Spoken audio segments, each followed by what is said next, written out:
नाज़रीन आदाब, यह समय न्यूज नेटवर्क और आप देख रहे हैं 24 घंटे का उर्दू न्यूज चैनल आलमी समय। अपना खुसूसी प्रोग्राम स्पोर्ट्स राउंडअप लेकर हाजिर हूं मैं शबाब अनवर। आज प्रोग्राम के पहले हिस्से में हम बात करेंगे महेंद्र सिंह धोनी के रिटायरमेंट की टेस्ट क्रिकेट से। हालांकि बात पुरानी हो चुकी है, लेकिन अचानक उन्होंने एक टेस्ट मैच बाकी रहते हुए यह फैसला क्यों किया, इस पर बहस अभी भी जारी है और हम अपने दोनों एक्सपर्ट से इस मामले पर बात करेंगे। और दूसरे सेगमेंट में जब ब्रेक के बाद आपके पास वापस आएंगे तो हम बात करेंगे एक नई कंट्रोवर्सी की, जो कि स्पोर्ट्स में 2015 की पहली कंट्रोवर्सी है। वो ये कि पद्म विभूषण के लिए साइना नेहवाल के नाम को खारिज करते हुए सुशील कुमार के नाम को रजामंदी दी गई है वजारत स्पोर्ट्स की तरफ से, और इससे काफी परेशान भी हैं और काफी गुस्से में भी हैं साइना नेहवाल। ये दूसरे हिस्से में बात करेंगे और इन दोनों मौजूआत पर बातचीत करने के लिए आज एक मरतबा फिर हमारे स्टूडियो में मौजूद हैं दो एक्सपर्ट, सीनियर स्पोर्ट्स जर्नलिस्ट जनाब कपिल वसीर साहब और जनाब मंसूरुद्दीन फरीदी। तो आइए शुरू करते हैं अपना खुसूसी प्रोग्राम स्पोर्ट्स राउंडअप। जैसा कि आपको मालूम है कि हिंदुस्तानी क्रिकेट टीम के कप्तान महेंद्र सिंह धोनी टेस्ट क्रिकेट से अब रिटायर हो चुके हैं। धोनी ने ऑस्ट्रेलिया में चल रही सीरीज के खत्म होने का भी इंतजार नहीं किया, इसी पर सबको हैरत है और लगातार ये कहा जा रहा है कि वो आखिरी टेस्ट मैच तक कप्तान बने रहना उनको चाहिए नहीं था और टेस्ट क्रिकेट खेलने भी चाहिए था। बहुत तरह की बातें सामने आ रही हैं। पहले ये बात आई कि वो सिडनी टेस्ट छोड़ करके वापस चले आएंगे, फिर ये कहा गया कि मियादाद की तरह रिटायरमेंट का बाद वो भी अगर जरूरत पड़ी तो मैदान में जा सकते हैं। तरह तरह की बातें हैं और कई बात इस सिलसिले में ये बताई जा रही हैं उनके रिटायरमेंट की वजह की। हालांकि शुरू में याद आ रहा है सब लोगों को कि 2012 में उन्होंने कहा था कि 2015 के वर्ल्ड कप से पहले वो एक फॉर्मेट से अलग हो सकते हैं, लेकिन ये बात बहुत पुरानी हो चुकी है, लोगों को याद नहीं है। और दूसरी बात ये कही जा रही है कि रवि शास्त्री इस वक्त इंडियन क्रिकेट टीम में नॉन प्लेइंग कैप्टन का रोल अदा कर रहे हैं। हो सकता है ये बात उनको अच्छी नहीं लगी। और तीसरी बात यह है कि विराट कोहली के साथ शायद उनकी नहीं बन रही थी। ये सब बातें हैं, दोनों एक्सपर्ट सही तरीके से बताएंगे कि मामला क्या है। तो कपिल, आपसे शुरू करते हैं। इस तरह की बातें आखिर वजह क्या है? क्योंकि चौंका देने वाले फैसले करने के लिए तो वो शुरू से ही मशहूर रहे हैं धोनी, लेकिन इस तरह का चौंकाने वाला फैसला क्या सही है और क्या उन्हें पूरी सीरीज तक इंतजार नहीं करना चाहिए था? देखिए, मुझे लगता है कि किसी भी दवाई की दुकान में आप जाते हैं, दवाई खरीदते हैं या कोई भी सामान खरीदते हैं दुकान से, तो एक सेल बाय डेट लिखी होती है, उसपे एक एक्सपायरी डेट लिखी होती है। तो मुझे लगता है महेंद्र सिंह धोनी अपनी सेल बाय डेट से आगे निकल गए थे टेस्ट कप्तानी के मामले में। मैं वनडे की बात नहीं कर रहा हूं, मैं T20 की बात नहीं कर रहा हूं। उनका रिकॉर्ड कमाल का है। आप देखिए, 60 मैचों में कप्तानी, 30 में घर में, 30 बाहर में, 30 में जो घर में खेले उसमें से 21 जीते, कमाल का रिकॉर्ड है। लेकिन टेस्ट में तो हमारे सबसे कामयाब कैप्टन अभी वही है। सबसे कामयाब है, लेकिन सबसे ज्यादा विदेशों में हार वाले भी वही है। तो दोनों बातों को आपको साथ में कहना होगा। घर में तो मोहम्मद अजहरुद्दीन भी विकेट पे उल्टा झाड़ू चलाकर और 3 स्पिनर रखकर जीत लेते थे सीरीज बैक टू बैक। घर में तो सौरव गांगुली ने भी जिताया, घर में महेंद्र सिंह धोनी ने भी जिताया। लेकिन बड़ा सवाल यही है कि विदेशों में हम और पीछे चले गए। आज हमारी टीम की टेस्ट रैंकिंग 6ठे नंबर की है। मेलबर्न अगर हम हार जाते तो 7वें नंबर पर आ जाते, 8 में से 7वें नंबर पर। तो टेस्ट क्रिकेट में महेंद्र सिंह धोनी की आलोचना अगर होती है तो उसकी वजह है और जायज वजह है, मुझे लगता है। क्योंकि ऑस्ट्रेलिया में जो 4-0 पिछली बार हार कर आए थे, इंग्लैंड में जो 4-0 पिछली बार हार कर आए थे, कोई भी और इंडिया में कप्तान होता, हिंदुस्तान का कप्तान होता, वो कप्तान नहीं रहता। और महेंद्र अमरनाथ जो सेलेक्टर उस वक्त थे, उन्होंने ये तय कर लिया था कि महेंद्र सिंह धोनी को टेस्ट कप्तानी से हटाना होगा। लेकिन एन श्रीनिवासन ने अपना वीटो इस्तेमाल करते हुए उनको बचाया और इसीलिए उनकी आलोचना धोनी की ज्यादा होती थी कि साम दाम दंड भेद सब कुछ इस्तेमाल करके कैसे भी करके बस बने हुए।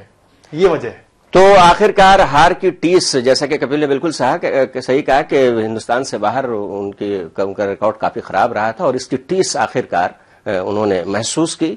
और जिस तरह से कहा जाता है कि आउटडेटेड हो चुके थे एक तरह से अगर टेस्ट क्रिकेट में कप्तान की बात की जाए तो। मंसूरुद्दीन फरीदी साहब, इस तरह की जो और बातें जो आ रही हैं कि दूसरी वजूहात भी हो सकती हैं, क्या आपको कुछ लगता है ऐसा? क्योंकि बार बार इसकी वजाहत भी कर रहे हैं। रवि शास्त्री को कहना पड़ा कि नहीं भाई, हम दोनों में रिश्ते बहुत अच्छे हैं, और रवि शास्त्री के बारे में यह भी कहा जा रहा है कि कप्तान अब कोई भी हो जाए उनकी जरूर चलेगी। नहीं, देखिए शबाब भाई, सबसे बड़ी बात यह कि क़यादत एक ऐसा नशा है जो जल्दी कोई छोड़ना पसंद नहीं करता है। अगर धोनी ने ये छोड़ा, जरूर ये पिछले 1-2 टेस्ट मैच के बीच में जो हालात बने, जो सिचुएशन बनी है, जरूर उसका बहुत बड़ा रोल रहा होगा। वरना ये रातों रात फैसला लेना या मैच खत्म होने के बाद ड्रेसिंग रूम में कॉल करना प्लेयर्स को और वहां ये ऐलान करना कि हम रिटायरमेंट ले रहे हैं, ये इसमें यह है कि पीछे कुछ ना कुछ मामला तो बना है इसमें। चाहे वो शास्त्री और विराट कोहली का कॉम्बिनेशन हो या उनको ये लग रहा होगा ड्रेसिंग रूम का जो माहौल है वो मेरे फेवर का नहीं रहा हो, ये कुछ ना कुछ चीजें तो हुई हैं। और दूसरी बात ये कि श्रीनिवासन ग्रुप का कमजोर पड़ना और तीसरा एंगल एक ये है कि आईपीएल मैच फिक्सिंग पे सुप्रीम कोर्ट का फैसला आना बाकी है दिसंबर के बाद, वो भी एक चीज हो सकती है। कई चीजें हैं जो रह गई हैं, वरना अदरवाइज मेरे ख्याल में धोनी टेस्ट क्रिकेट से अलग नहीं होते अगर ये सब चीजें नहीं होती। सबसे बड़ा रोल जो रहा है विराट कोहली को जिस तरह प्रमोट किया है मीडिया ने भी, और दूसरा बाद में जैसे शास्त्री ने आके उनके ऊपर हाथ रखा है, और जब ये ऑस्ट्रेलिया के दौरे पे जा रहे थे तो शास्त्री ने ये बात साफ साफ कही थी, लेकिन विराट के आप ऐसा महसूस नहीं करेंगे कि विराट पहले टेस्ट मैच में पहली मर्तबा कैप्टनशिप कर रहे हैं, आपको ऐसा लगेगा जैसे विराट कोहली 25 टेस्ट में कैप्टनशिप कर चुके हैं। तो ऐसा लग रहा था कि शास्त्री जब उनको लेके जा रहे थे तो उनकी पूरी बैकिंग थी उनके पीछे से। नहीं, सिर्फ बैकिंग से रन नहीं बनेंगे, लेकिन फरीदी भाई मैं यही कह रहा हूं कि अगर मीडिया बैक कर रहा है उनको, उनकी तारीफ कर रहा है विराट कोहली की, तो उसकी वजह है, उसकी वजह है वो आक्रामकता, उसकी वजह है वो एग्रेशन जो उन्होंने एडिलेड में पहले टेस्ट में कप्तानी करते हुए दिखाया कि एक शाम पहले चौथी शाम ही बोल दिया टीम को ड्रेसिंग रूम में कि कोई भी लक्ष्य मिले 364-65 जो भी मिले हम उसके लिए पहले बॉल से जाएंगे और हम जीत के लिए खेलेंगे। वही चीज यही बात बता रहा हूँ। एक जमाने में यही एग्रेशन धोनी का ही पसंद किया जा रहा था। नहीं, टेस्ट क्रिकेट में नहीं था, यही मैं याद दिला रहा हूँ आपको। डोमिनिका टेस्ट मैच था शबाब भाई वेस्ट इंडीज में 2012 में, हम सीरीज 1-0 से जीत चुके थे, तीसरा टेस्ट मैच था, 90 बॉल में 86 रन चाहिए थे, 6 विकेट हाथ में थे, और महेंद्र सिंह धोनी ने हाथ दिखाने की बजाय हाथ मिलाने का यानी ड्रॉ का फैसला कर लिया था। तो ये जो डिफेंसिव माइंडसेट था, यही मैं कह रहा हूं कि वनडे में वो बहुत महान फिनिशर है, कमाल के खिलाड़ी हैं, कमाल के कप्तान है, सब कुछ सही है, कोई शक शुबा है ही नहीं, लेकिन टेस्ट क्रिकेट में वो डिफेंसिव कप्तान थे। 1 घंटे की साझेदारी होते ही फील्ड फैला लेते थे, एक डीप मिड विकेट आ जाता था, एक बैकवर्ड स्क्वायर लेग आ जाता था, तो थर्ड मैन आ जाता था। तो वो टेस्ट क्रिकेट में मुझे लगता है कि टाइम बिल्कुल सही था विराट कोहली के हाथ में कप्तानी जाने की। लेकिन साथ साथ विराट कोहली के बारे में यह भी सवाल उठने लगा है कि उनकी जो इनिंग है कप्तानी की वो कितनी लंबी होगी, क्योंकि वो बहुत ज्यादा एग्रेसिव हो जाते हैं ओपोनेंट के खिलाफ भी। और क्या ऐसा लगता है कि अगर दोनों की शख्सियतों को, दोनों का जो शख्सियत है, व्यक्तित्व है दोनों का, उसको अगर मिला करके देखा जाए तो ऐसा नहीं लगता कि बहुत ज्यादा एग्रेशन है उनके अंदर? हालांकि खेल में होना चाहिए, सौरव गांगुली ने सबको सिखाया है, लेकिन कुछ ज्यादा नहीं है। देखिए, अगर आपने ज्यादा एग्रेशन की बात कर रहे हैं तो मैं ये कहूंगा कि ऑस्ट्रेलियंस जो है वो बड़ा हार्ड तरीके से क्रिकेट खेलते हैं जी। वो बदतमीजी भी करते हैं आपके साथ मैदान पर, स्लेजिंग भी करते हैं, उनके खिलाफ ये जरूरी है, माइंड गेम्स खेलते हैं, उनके खिलाफ आग का जवाब आग से देना और उसके बाद रन बनाना बातें करते हुए। 500 रन हो चुके हैं विराट कोहली के, 1 रन कम है इस सीरीज में, तो ये बताता है दरअसल कि उनके लिए ये तरीका काम करता है। नहीं, एग्रेशन के साथ उनका इमोशन, जो इमोशनल कैरेक्टर जो है ना वो एक है, लेकिन देखिए पिछले 5-6 मैचेस में आप देखिएगा उसके अंदर एक बहुत बड़ी चेंज आई है, उनके पुख्तगी आई है, फैसला जैसे डिसीजन मेकिंग वगैरह में। और सबसे बड़ी बात है कि रन भी बना रहे हैं, और रन बना रहे हैं और टीम जीते उनके रन से, इससे अच्छी बात और क्या हो सकती है। फजल इमाम मलिक इस वक्त हमारे साथ हैं फोन लाइन पर। फजल साहब, स्टूडियो में हमारे साथ कपिल वशिष्ठ है और मंसूरुद्दीन फरीदी साहब है। बात धोनी की चल रही है, इन लोगों का ये कहना है, खासतौर से कपिल ने एक बहुत अच्छी बात कही जो कि बिल्कुल सही भी है, कि एक तरह से टेस्ट क्रिकेट में आउटडेटेड हो चुके थे कप्तान के हैसियत से। भले ही वो सबसे कामयाब कप्तान रहे हैं, लेकिन वो अपनी जमीन पर रहे हैं, बाहर में उनका जो रिकॉर्ड है सब लोग जानते हैं बहुत खराब है। आपको क्या लगता है कि अचानक उनका जो ये फैसला है, कि एक बात और उठ रही है कि सीरीज के दरमियान इस तरह का डिसीजन क्या मुनासिब है, और क्या उन्होंने सही फैसला लिया है? नहीं, आप देखिए इसमें 2 बातें हैं जी। सबसे पहले तो टाइमिंग की, टाइमिंग उनका सही नहीं रहा जी। उनको अगर टेस्ट टीम के अलविदा कहना था, टेस्ट संन्यास लेना था, तो मुझे लगता था कि इंग्लैंड सीरीज के बाद उन्हें ले लेना चाहिए था। लेकिन दूसरी तरफ यह है कि जब उनकी पूरी अगर टेस्ट कैप्टनसी को लेकर बात की जा रही है और ये कहा जा रहा है कि घरेलू क्रिकेट में ही वो जीतते रहे, तो कौन सी ऐसी टीम है जो विदेशी सरजमीन पे या बाहर गैर ममालिक में बहुत ज्यादा अच्छा किए? ऑस्ट्रेलियाई टीम को देखिए, उनका भी अगर रेशियो उठा के देखिए तो ऑस्ट्रेलियाई टीम का भी गैर मालिक, अगर साउथ अफ्रीका को थोड़ा छोड़ दिया जाए तो दूसरी तमाम टीमों का बहुत विदेशी सरजमीन। तो चलिए, अगर इस बात को अगर छोड़ दें तो दूसरी वजूहात भी जो मीडिया में आ रही है वो ये कि पहली बात आप अगर सिर्फ धोनी को इस वजह से कि वहाँ गैर ममालिक तो उनकी कारकर्दगी नाकिस रही, कारकर्दगी ठीक नहीं रही बतौर कप्तान, तो तमाम दूसरी टीमों के साथ भी यही बात है। आप सबसे ज्यादा कामयाब है, 60 टेस्ट मैचों में उन्होंने 27 के बाद टीम जीती है। तो फिर आपकी नजर में क्या वजह हो सकती है अचानक रिटायरमेंट की? नहीं, रिटायरमेंट की वजह टाइमिंग, मैंने जैसे कहा कि टाइमिंग बहुत गलत चुना उनको अगर टेस्ट क्रिकेट से रिटायर लेना, लेकिन हार के बाद तो कोई नहीं जाना चाहता ना। आप कह रहे हैं इंग्लैंड के बाद चले जाना चाहिए था, हार के बाद तो कोई जाना चाहता नहीं है। उनके तो दिल में यही रहा होगा ना कि जीत कर जाएंगे।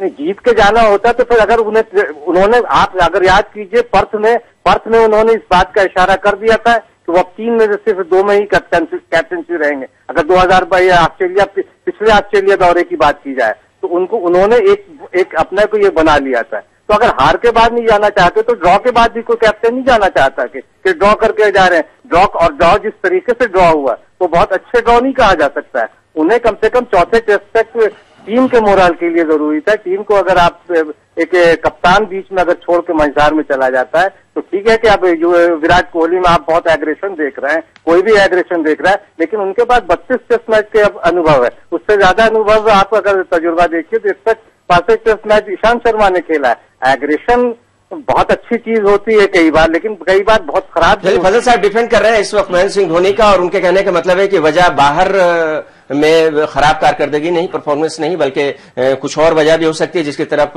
मंसूरुद्दीन फरीदी साहब ने इशारा किया। मंसूर साहब, आपको क्या लगता है रवि शास्त्री की बढ़ती हुई ताकत टीम इंडिया के डायरेक्टर की हैसियत से, और उसके बाद जैसे कि आपने कहा कि एन श्रीनिवासन की घटती हुई जो उनकी पोजीशन है उसकी वजह हो सकती है, और ये भी अब तो ये भी कहा जाने लगा है कि अब 2016 के T20 के वर्ल्ड कप के बाद महेंद्र सिंह धोनी किसी भी फॉर्मेट में नजर नहीं आएंगे। और क्या वजह आपको लग रही है, क्यों बैकफुट पर जा रहे हैं? आप देखिए शबाब भाई के जब से कैप्टन बने धोनी ने 2005 में जब कैप्टनशिप टेस्ट मैच कदम रखा, उसके बाद इन्होंने कैप्टनशिप ली, तो जिस तरह पाकिस्तान में इमरान खान का स्टाइल था काम करने का, वैसे धोनी थे। धोनी ने जो चाहा वो किया, जिस खिलाड़ी को चाहा उसको बैक किया, जिसको चाहा उसको इग्नोर किया। तो एक उनकी अपनी मोनोपोली थी। एक अच्छे कैप्टन के पास ये पावर होने चाहिए, ठीक है, क्योंकि उससे ही लोग ज्यादा तवक्को रखते हैं कि भाई किस तरह का आउटपुट आ रहा है। लेकिन सवाल ये है कि जब आप एक लेवल ऐसा आया जहां पर आपके ऊपर कोई आगे बैठ गया, अब वो आप देख रहे हैं कि रवि शास्त्री अगर हैं और उस वक्त वो उनके साथ विराट कोहली साथ में है, तो उनको जरूर ऐसे लगी होगी बीच में ड्रेसिंग रूम में माहौल में चेंज आया होगा। लेकिन माहौल में चेंज तो अभी भी आया हुआ है। जिस तरह से अनुष्का के साथ लगातार उनके विजुअल्स आ रहे हैं, कपिल आप लगातार इस मामले को देख रहे हैं, क्या आपको लगता है कि इस तरह की तब्दीली जो आएगी अपने आप को कंसंट्रेट कर पाएंगे एज ए कैप्टन, अगर पूरी तरह से अगर देखा जाए, चाहे टेस्ट मैच बाहर में हो यहां हो, क्योंकि लगातार मामला आगे बढ़ रहा है? देखिए, ये विराट कोहली ने बता दिया कि उनकी पर्सनल लाइफ का खेल से कोई लेना देना नहीं है। मैदान के बाहर वो क्या कर रहे हैं इसको किसी से मतलब नहीं होना चाहिए। तो वो इंग्लैंड में जरूर फेलियर, उनका बड़ा फेलियर हुआ, 115-20 रन बने 19-22 की एवरेज से। तो वहां पर ये कहा गया कि फोकस ठीक नहीं है, तमाम चीजें कही गई, लेकिन वो दरअसल क्रिकेटिंग ही दिक्कत थी और उन्होंने अपनी तकनीक पर काम किया और नतीजा हम सबके सामने 3 टेस्ट मैचों में 3 शतक हो चुके हैं। एक बात मैं ऐड करना चाहूंगा कि महेंद्र सिंह धोनी आज भी टीम के साथ है। आज भी नेट सेशन में जो हुआ है उसमें उन्होंने बॉलिंग की है, तो वो बता रहे हैं और कह रहे हैं कि देखिए रिद्धिमान शाह अगर फिट नहीं होते हैं, अंगूठे में उनके चोट है, बैंडेज बांधकर कर रहे हैं कीपिंग और बैटिंग, तो अगर वो फिट नहीं होते हैं तो आज भी मैं टेस्ट से वापस आने को तैयार हूं। और रवि शास्त्री का आज का जो ताजा बयान है, उन्होंने कहा है कि धोनी को ऐसा लगा कि टीम अब पूरी तरह से तैयार है, विराट कोहली बिल्कुल सही तरीके से लीड टीम को कर सकते हैं, मेरी कमी महसूस नहीं होगी, तो मेरे जाने का सही वक्त है। तो ये सारे वजाहती बयान आ रहे हैं, हालांकि मीडिया में जो खबरें आ रही हैं उसमें दूसरी बातें कही जा रही हैं कि इख्तलाफ हो गया है रवि शास्त्री में, महेंद्र सिंह धोनी में, और यहां तक कि विराट कोहली और फिर महेंद्र सिंह धोनी के बीच इख्तलाफ की बात भी आई है। आपको क्या फजल साहब लगता है कि ऐसा कुछ अंदर मामला चल रहा था, इसकी एक वजह यह भी हो सकती है? नहीं, देखिए मुझे ये लगता है कि क्या कंफ्लिक्ट तो है, कंफ्लिक्ट बोर्ड का भी है। बोर्ड में जिस तरह से फरीदी ने कहा कि श्रीनिवासन कमजोर हुए, तो इसका एक नुकसान धोनी को उठाना पड़ रहा है या पड़ेगा भी। और दूसरी चीज है कि टीम में जिस कॉम्बिनेशन को लेकर बार बार बात की जा रही, कहीं न कहीं उसका असर भी धोनी की कप्तानी को लेकर पड़ा है। धोनी इधर ठीक है, कई फैसले उनके बहुत खराब रहे, माना जाता है कि चाहे वो इंग्लैंड दौरे पर रहे या बहुत एग्रेसिव कप्तानी उन्होंने इधर हाल के दिनों में नहीं की है, लेकिन बावजूद इसके उनके सर पे जिसका हाथ था वो कहीं ना कहीं कमजोर पड़े हैं शबाब। तो इसका असर जो है ना, इसका जी पड़ेगा, बिल्कुल सही। कपिल, एक बात और यहाँ पर कही जा रही है कि जिस तरह का आप माइंडसेट होगा, सारी यंगस्टर्स हैं टीम में, अब नए कप्तान जो कि खुद युवा हैं, नौजवान हैं, अब किस तरह का कॉम्बिनेशन लेकर आगे चलेंगे, क्योंकि महेंद्र सिंह धोनी पर अपनी जिद, अपनी पसंद नापसंद का इल्जाम भी लगता रहा है। कम से कम टेस्ट मैचों में ये चीज अब शायद देखने को ना मिले। बिल्कुल, देखिए आप एडिलेड टेस्ट मैच के बाद की अगर प्रेस कॉन्फ्रेंस याद करें तो जब पूछा गया विराट कोहली से कि ऑस्ट्रेलिया का जो ऑफ स्पिनर है नेथन लॉयन, वो इतने कामयाब रहे, 7-8 विकेट उन्होंने टेस्ट में निकाल दिए, भारत को इनिंग कोलैप्स करवाने में उनकी अहम भूमिका रही, आपने ऑफ स्पिनर क्यों नहीं खिलाया, आप आर अश्विन के साथ क्यों नहीं गए, आपने लेग स्पिनर करण शर्मा को क्यों खिला दिया? ये सवाल विराट कोहली से किया गया था। उनका जवाब ये था कि मुझे एक अटैकिंग बॉलर चाहिए था, जो मुझे करण शर्मा में दिखाई दिया और वो मेरी चॉइस थे। तो ये उन्होंने पहले दिन से बता दिया कि मैं मेक शिफ्ट कप्तान ही सही, टेम्परेरी कप्तान ही सही अभी एक मैच के लिए, लेकिन अभी मैं कंट्रोल कर रहा हूं पूरी चीज। तो ये विराट कोहली के स्टाइल ऑफ फंक्शनिंग के बारे में आपको बहुत कुछ बताता है दरअसल, कि अब वो कैसे लीड करेंगे। वो लीडर है, इसमें कोई दो राय नहीं है, वो फ्रंट रन बनाएंगे आके वो। और सबसे बड़ी बात है कि खुद रन भी बनाते हैं और इससे दूसरे लड़कों का हौसला काफी बढ़ता है। हमको यहाँ पर एक ब्रेक लेना पड़ेगा क्योंकि ब्रेक का वक्त हो गया स्पोर्ट्स राउंड अप में। और हमारे दोनों एक्सपर्ट नाज़रीन हम आपको बता दें कि इस वक्त स्टूडियो में मौजूद हैं दो senior sports journalist Kapil Vashishtha और मंसूरुद्दीन फरीदी साहब। फोन लाइन पर एक और सीनियर स्पोर्ट्स जर्नलिस्ट फजल इमाम मलिक हमारे साथ हैं। लौटेंगे ब्रेक के बाद हम बात करेंगे सानिया नेहवाल और सुशील कुमार के दरमियान हालांकि तनाजा नहीं हुआ है, उनको मिलने वाले पद्म भूषण को लेकर एक कंट्रोवर्सी खड़ी हो गई। क्या है पूरा मामला, अपने एक्सपर्ट्स के साथ बात करेंगे। फिलहाल लेते हैं वक्फा।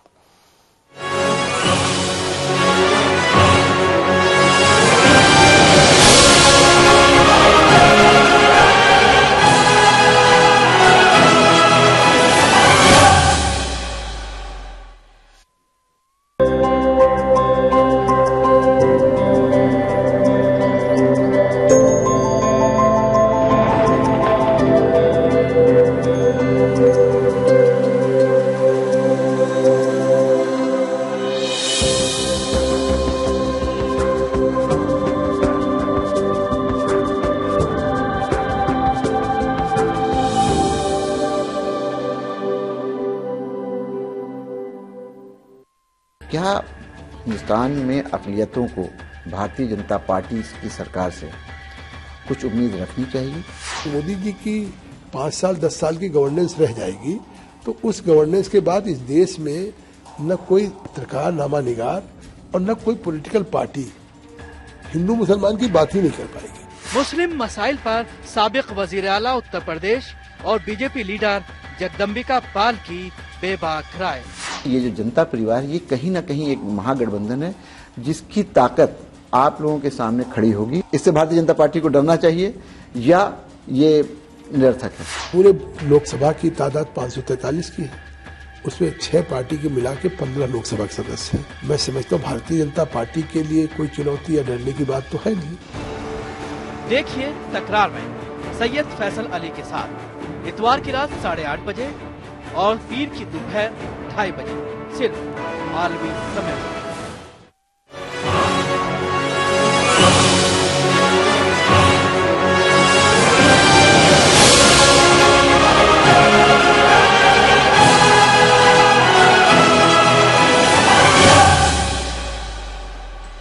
वक्फे के बाद एक बार फिर आपका खैर मकदम है। आप देख रहे हैं स्पोर्ट्स राउंड अप। स्टूडियो में मौजूद हैं कपिल वशिष्ठ और मंसूरुद्दीन फरीदी और फोन लाइन पर हमारे साथ हैं फजल इमाम Malik.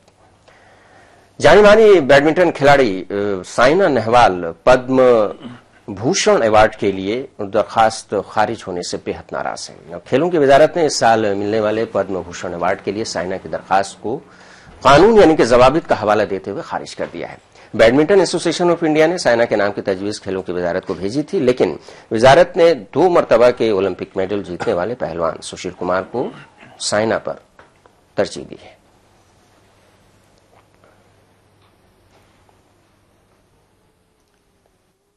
I feel somewhere, my case should also be like a little special case because this medal in Olympics was the first ever by any badminton player. So, I feel proud if both of us gets the award, of course, because we both are deserving. We both won the Olympic medal at the same time as well. But, I'm just hurt by the news that, my name was not sent to the panel who decides about the awards. But of course I will be respecting whatever they decide. It's finally up to them to choose. But it's just that I felt a little bad about this. And being a player, when you dream about getting such big awards, when you play for your country and you want to win every time and stand on the podium, it's something like that. It's like a great national honor. And for every player, it only motivates and it only helps to do better and better. Kapil, बड़ी diplomatic बातें की हैं साइना ने इस bite में। उन्होंने कहा है कि फैसले के वो रिस्पेक्ट भी करती हैं और उन्हें इस फैसले से मायूसी भी। आपको क्या लगता है कि ये जो सुशील और साइना का जो मामला है, क्या ये हो सकता था कि दोनों को दे दिया जाए तो इस तरह की कंट्रोवर्सी खत्म हो जाए?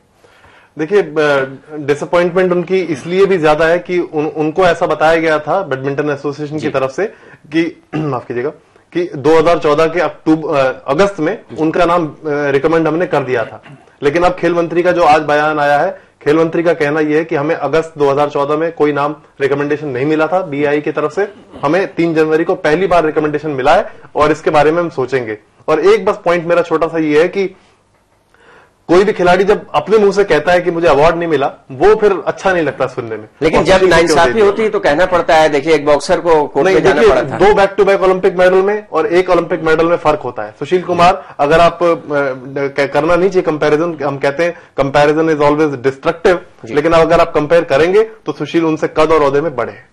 जी बिल्कुल, तो सुशील से कंपेयर तो किया भी नहीं जाता। दोनों खेल अलग अलग है, दोनों की शख्सियत अलग अलग है और बैक टू बैक ओलंपिक में मेडल जीतना कोई मामूली बात नहीं है। लेकिन यहां पर बात यह हो रही है कि क्या अच्छा होता कि दोनों को ही खुश कर दिया जाता। साइना नेहवाल की भी परफॉर्मेंस बैडमिंटन के लिए हिंदुस्तान बहुत ज्यादा जाना नहीं जाता है वर्ल्ड लेवल पर। ये खिलाड़ी हैं जिन्होंने बहुत मेहनत की है और महिला खिलाड़ी हैं। मंसूर साहब, जो नाराजगी है या जो कहा जाए कि जिस तरह से दुखी है साइना नेहवाल, आपको क्या लगता है कि कुछ बीच का रास्ता निकल सकता है, कोई गुंजाइश है या निकालना चाहिए स्पोर्ट्स मिनिस्ट्री को? क्योंकि 5 साल का बताया गया है और ये हम लोग भी जानते हैं कि पद्म अवार्ड के बीच में 5 साल का वक्फा होना चाहिए, जिसमें सुशील जो है 1 साल पीछे है। बिल्कुल ठीक है शबाब भाई, लेकिन सबसे बड़ी चीज ये है कि हमको इस ट्रेडिशन को, इस ट्रेंड को चेंज करना पड़ेगा। जब नया शुरू हो गया है कि हर खिलाड़ी खड़ा हुआ है अवार्ड मांगने के लिए।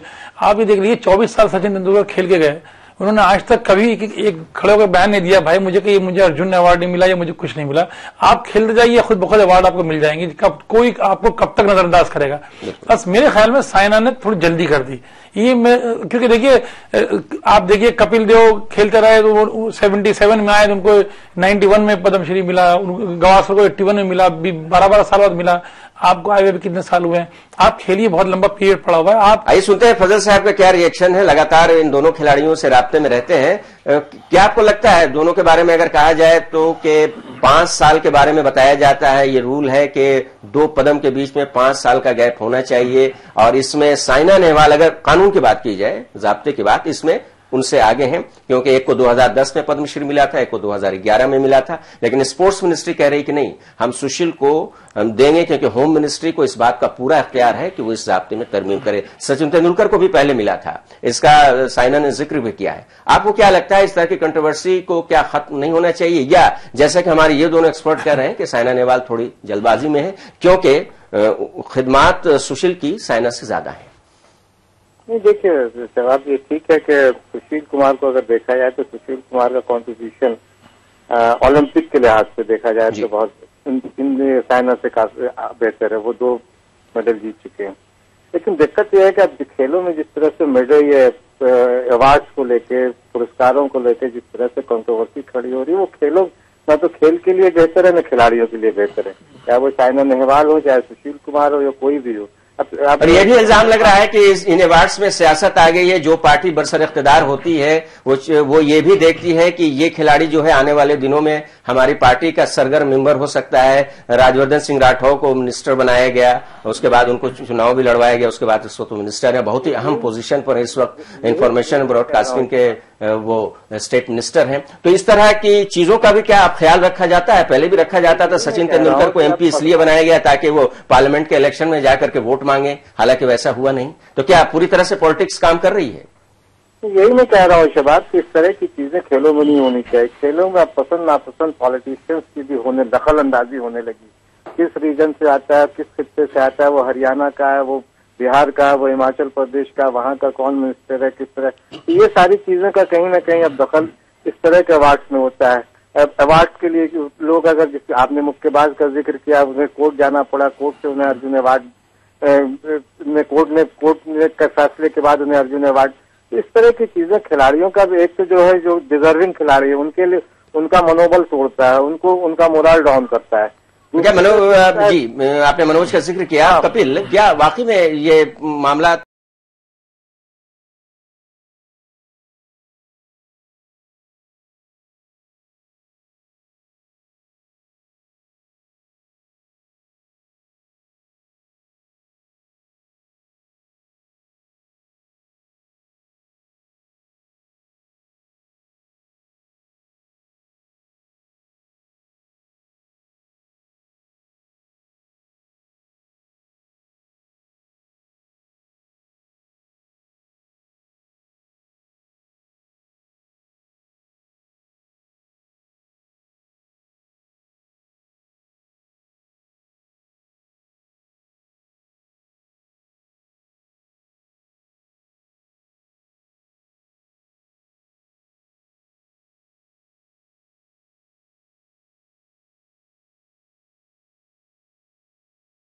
वो बिल्कुल सही है। देखिए शबाब भाई, हम मेरे ख्याल में एक सिस्टम रहना चाहिए। अब एक चीज अगर सिलेक्ट हो गई है, एक आदमी रिकमेंड कर दिया गया उसको, तो उसको रहना चाहिए।